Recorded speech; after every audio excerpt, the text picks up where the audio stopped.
welcome to the second episode of Saving Face the podcast. I'm your host, Rosie Burnham. I almost forgot what a host is called. Can you tell I haven't done this very much? Today I'm going to drink some pina coladas and do some face masks with my good friend Gené. Gené is from South Africa. She's super smart and witty and just an all-around fun person. So without further ado, here is Gené on Saving Face. Hi, it's so good to be here.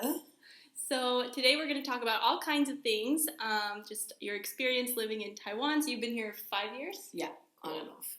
On and off. So we'll talk about your favorite parts, your least favorite parts, and then maybe talk about gifts. Is that the plan? Yeah. So some different cultural things that we've noticed being here, and we're just going to have some fun. So we're drinking pina coladas and going to do some face masks. So Gené, will you tell us about the face mask that you have picked out today? I've got the Glow Getter. It's a lemon sheet mask. It's illuminating. So I'm hoping to be very shiny by the time I take it off. Wonderful. And I have a vitamin C sheet mask from the Body Shop, and it is enriched with vitamin C rich camu camu from the Amazonian rainforest in Peru.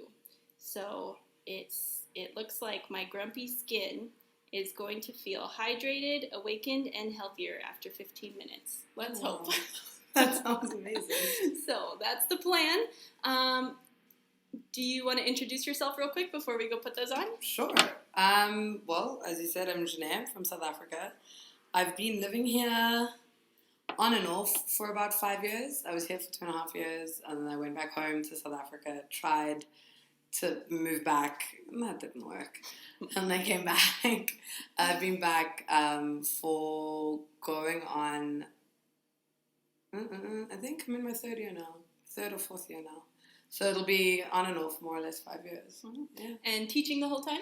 Teaching the whole time, in Tainan the whole time. I am very unusual as an expat here in the sense that my dad lives here. I didn't know that. Yeah, sometimes it comes up, sometimes it doesn't. But yeah, it's fun. He is part of the reason why I came over here in the first place. But then I just came back because I just missed Taiwan very much. Yeah. Wow, very cool. Awesome. Well, I'm excited to get talking to you. So let's go ahead and put some face masks on, get our face nice and glowing, and then we'll come on back. All right, we are back and looking absolutely gorgeous.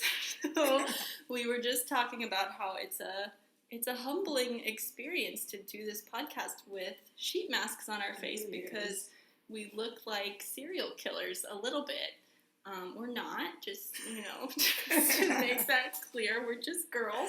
But usually when you do face masks, you're like on your own and you don't have to worry about what you look like. So, we can really, truly be ourselves in this moment and be vulnerable because we don't look very pretty at all. No, not at all. It's also a lot of fun trying to drink red wine. I mean, now we've got straws, but trying to drink red wine with a sheet mask on makes you look very strange. Well, next time drink your red wine out of a straw, and then you don't have to have that problem. That's a really good idea. I don't know if my liver is I think it's a good idea. I once accidentally drank beer through a straw, and I almost just immediately vomited it all up because I was like, it doesn't make it taste any different, but it's just so wrong. That doesn't sound good at all. It's awful. No. I thought it was something else, and it turned out to be beer. And it was not my fault. The waiter put the straw in the glass, and I just wasn't thinking about it. And I was like, no. Do not recommend. Thank you. Pina coladas out of a straw. That is good. That works good. Very well. Mm-hmm. Yeah. Doesn't bother me at all. All right, so we are back and hopefully sounding better. As you can tell, this is our second episode because that whole beginning part we just recorded without the microphone plugged into the computer. So you're welcome for that really high quality intro. And now we are back and still looking beautiful, still ready to talk about living in Taiwan. So from the top. Gené, you have been living here for 5 years. Yeah. And there have been some cultural differences from your experience living in South Africa versus your experience living here. Is that correct? Very correct. Definitely cultural differences. So do you feel like by now you've encountered most of them, or do you feel like you're still stumbling upon new things? I think I'm still stumbling upon new things, sometimes more shocking than others, and other times it's just like, oh, well, it's been 5 years. What did you expect? Yeah. So one of those things that we had talked about earlier before we got the pina coladas out was giving gifts and the kind of cultural expectations surrounding gift giving, whether it's for like a birthday or Christmas or like a thank you gift or whatever. So what have you noticed, or what are some things that surprised you that are different about gift giving in Taiwan? So one thing I think that surprised me the most was I know about a couple of culturally taboo gifts that you don't give anyone, like watches, mirrors, things like that, scissors.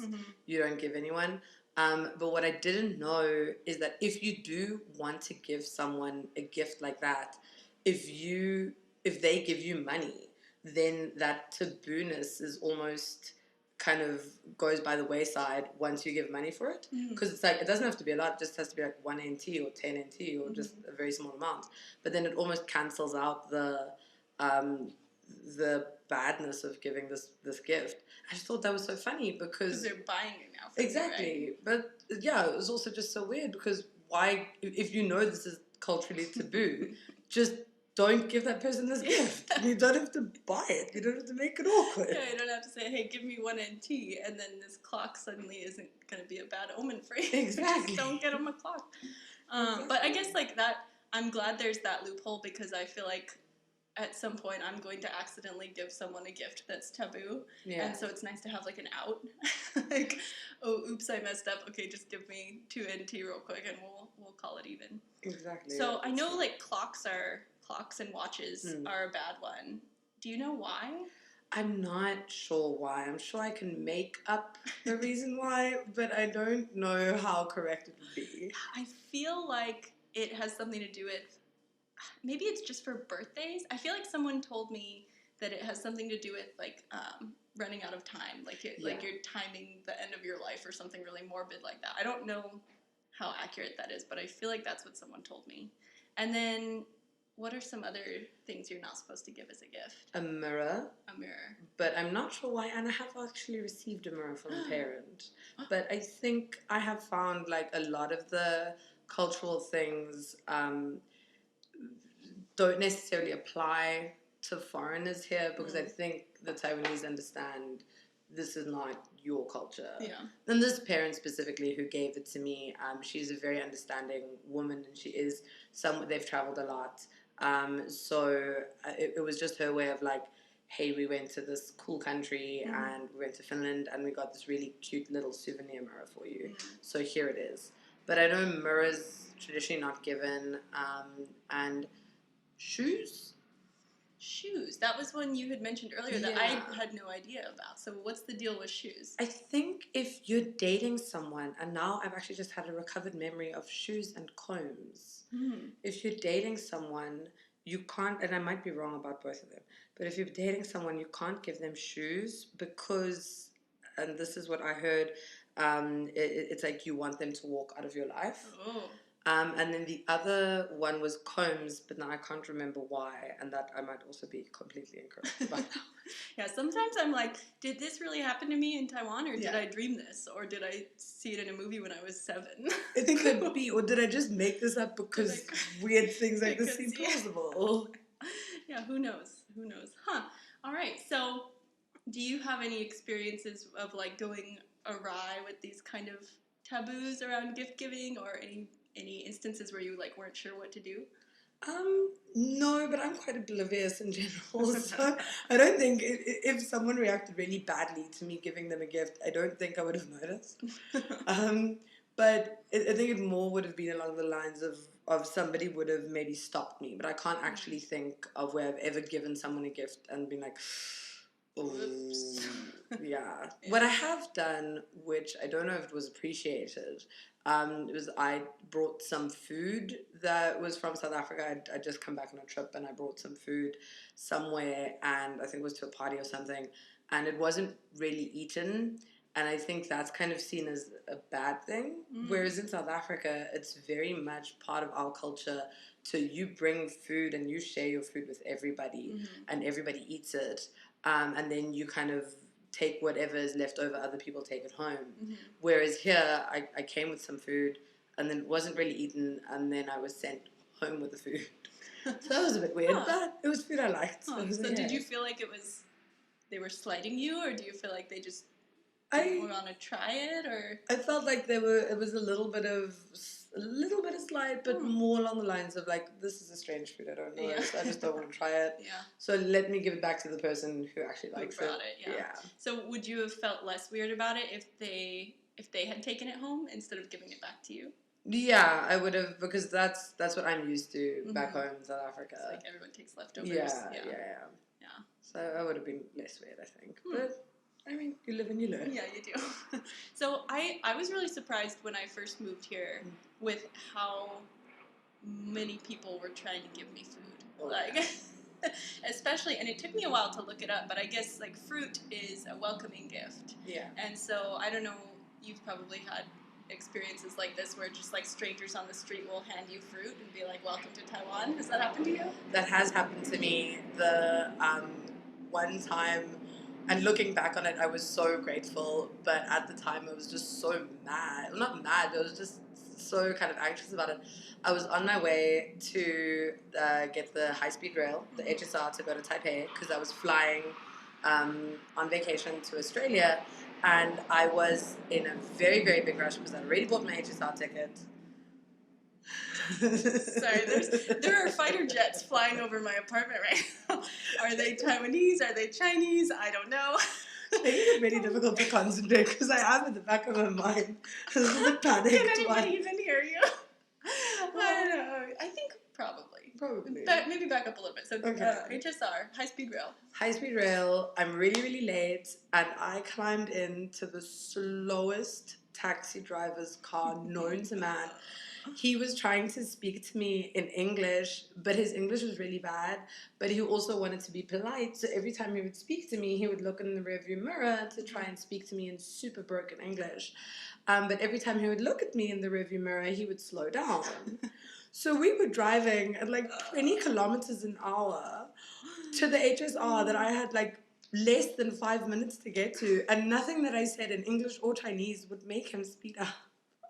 And then he kept, because it was around Chinese New Year time, and that is a traditional holiday that people usually give food. Food is usually given as a traditional gift, and that's a traditional kind of holiday that food is always given at. And he was just trying to give me as much food as possible, and he gave me so delicious, like a I don't know if you've seen them. I don't know what you call them. It's like almost like a flaky pastry, like a bun that's got like savory filling inside. Oh yeah. He gave me 2 of those, and he gave me fruit. And I'm like, I'm about to climb on an international flight, and I'm not entirely sure I'm allowed to take this stuff with me. And you can't say no because that's rude as well. Right. So I just kind of accepted it, and I made the HSR in time with like a minute to spare. Like, the conductor was like waving me onto the train. So I made it, and I was really happy about it because I had food. Oh yeah. So I was Snack great for the journey. Yeah, but that is one of very memorable. I remember when I first got here, I was like flabbergasted that like every time I would go to the market and get fresh fruit or fresh veggies, they would try and give me more than what I was buying, right? And so I had chalked it up to, at first, just being really bad at not being able to speak Chinese and not being able to tell them what I wanted. I'm like, no, I didn't ask for 3 cucumbers. I only wanted 1, or I didn't ask for any tomatoes at all. Why are you giving me a dozen of them? But then when I realized it was like a welcome gift, I'm like, oh, that's why it keeps happening. And then even when I had been here for like a year, I'd walk down the street sometimes, and like I remember this one time, this old lady came like running up to me, and she seemed like panicked. I thought that like something was wrong and she needed my help or something.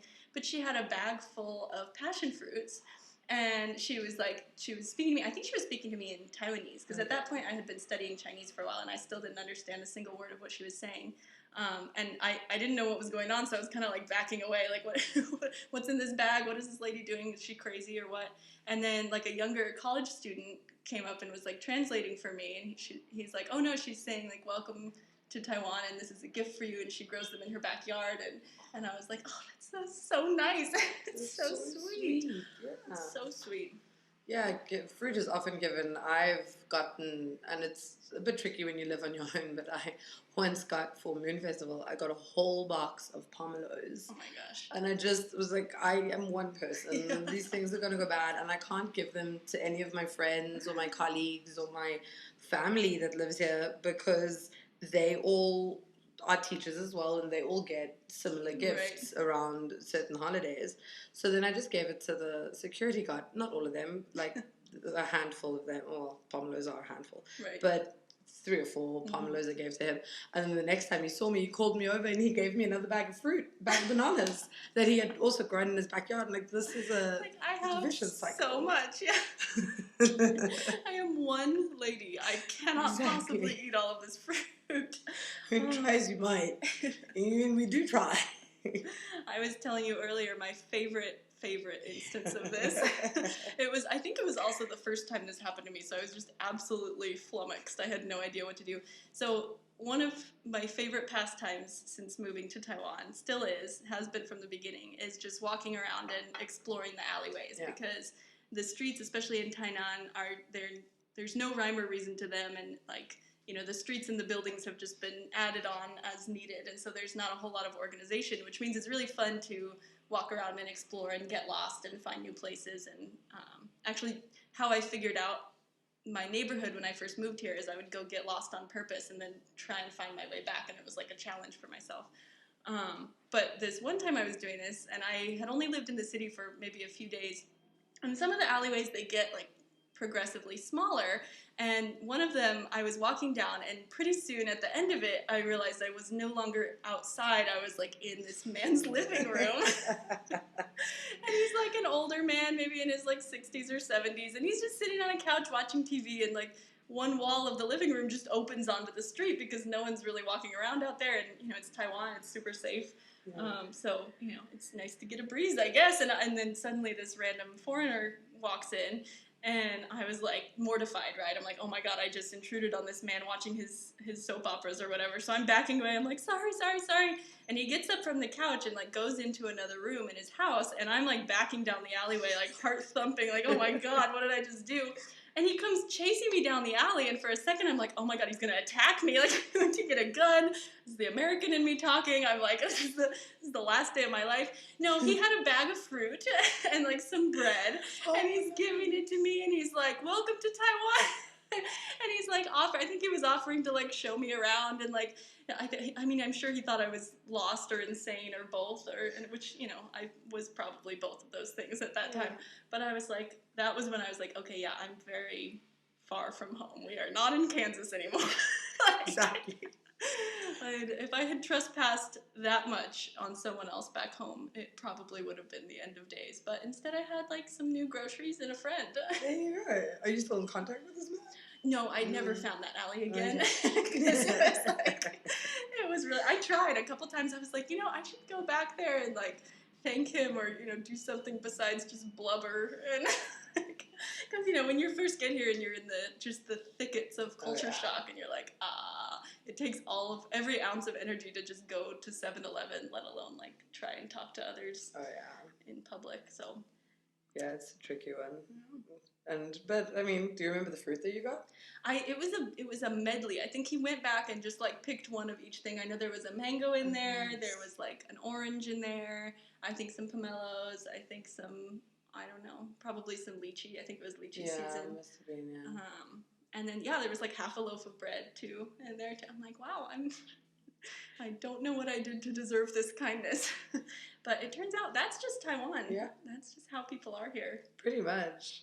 And they just love, like, sometimes if I go to students' houses to teach there, they just love giving you food. Yeah. And that's just how they say thank you, and how they kind of, I don't know, communicate, I guess, to say, or share. Because we were talking about sharing as well. But yeah, that's just how they share. Just with food. It's great. And it's great too because the food here rocks. It does. It's like, I mean, we could talk for another hour about that, but My God, there's so much good food here. Next episode. Next episode's the food episode. Yeah, Oh that would be a good one. We could have a whole one just for mangoes. Oh, Mango season. mango season. I had never, because I grew up in Colorado, and you could get imported mangoes from the grocery store, but I would have never said that mangoes were one of my favorite fruits, or I would never even think about them much.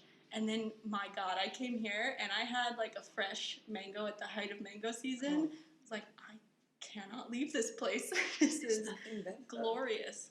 The mangoes are just so good. It's so good.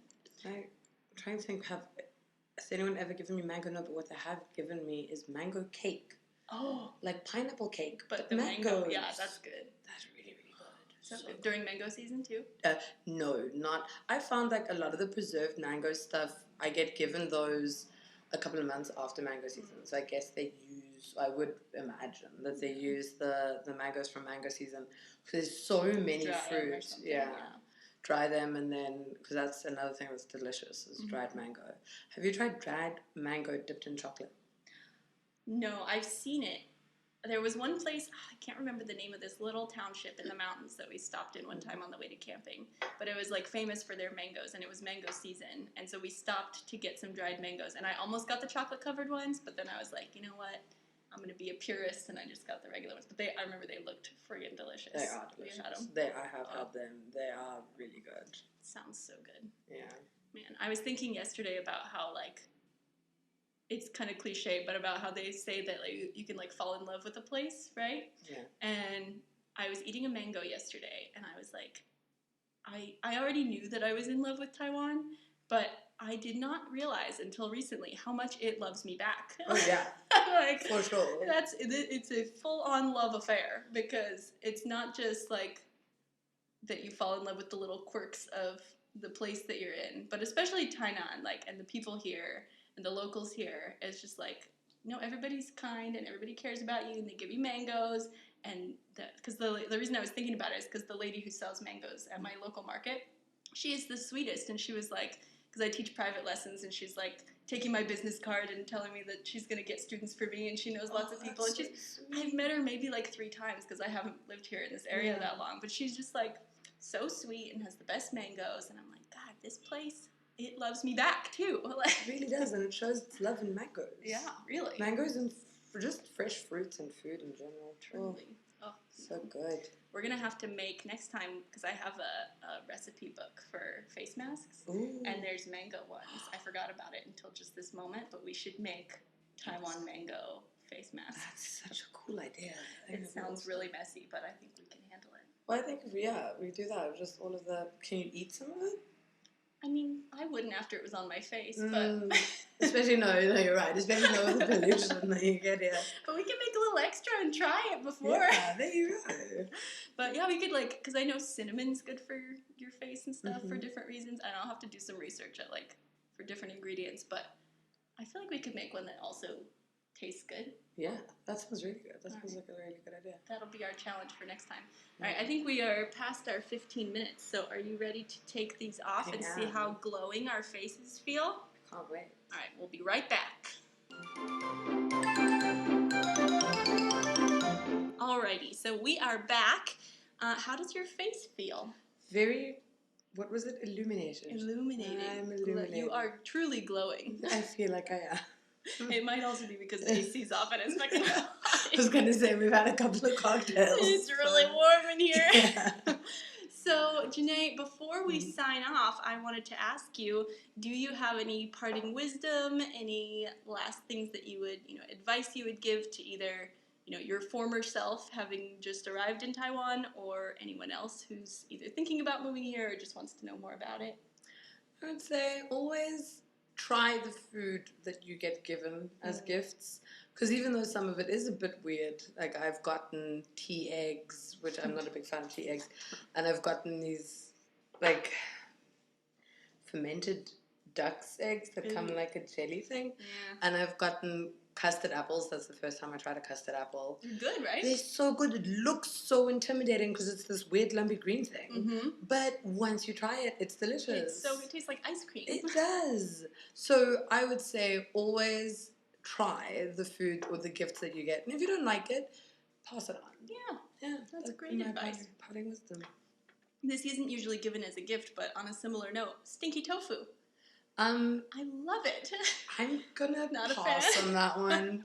I feel like you're either a fan of stinky cheese or a fan of stinky tofu. Okay. And I have a lot of love for stinky cheese. Okay. So I'm just gonna stick to that. There's only so many stinky things you can hold in your heart. I can respect that. I'm embarrassed at how long it took me to finally try stinky tofu, because I used to live above a stinky tofu place, and it would just waft into my apartment at my old place.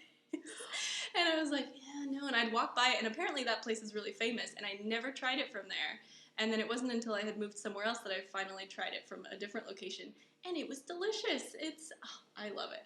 I love it. Stinky tofu needs its love. I know a lot of people enjoy it. So at least try it. Yeah. At least try it. Like you said, try what you're given. Exactly. You never know. You never know if you're going to end up loving it. Yeah. We were just talking about those fruit flies, and there's one. Uh-oh. Oh, no. All right, Hopefully your geckos will get them. Yeah. Oh, I love the geckos. All right, well, that must be my cue to go clean my kitchen. But thank you so much for joining us on Saving Face today, Gené. It was so much fun. Thank you so much. I can't wait to have you back, and hopefully next time we'll get the video part figured out. And we can do the Macy mango. And we can do the mango, and it'll be perfect, and everyone can see just how beautiful we are. There you go. Okay, well, thank you, Gené. Goodbye. Bye. Wow, what an amazing episode. Thank you again, Gené, for being such an awesome guest. If you are one of our, I think it's up to 9 listeners now, we're really taking off here, guys, and you have questions that you want to send in to ask our next guests on the next episodes, please send them in. We are on Instagram at SavingFaceThePodcast, or you can send me an email at savingfacethepodcast@gmail.com. If you are already an expat living in Asia, or if you think you might be a good fit to be a guest on our show, you can also contact me on those places and we'll get you set up. Otherwise, have a great day, and I need to think of a better way to end these episodes. So if you think of anything, you know where to find me.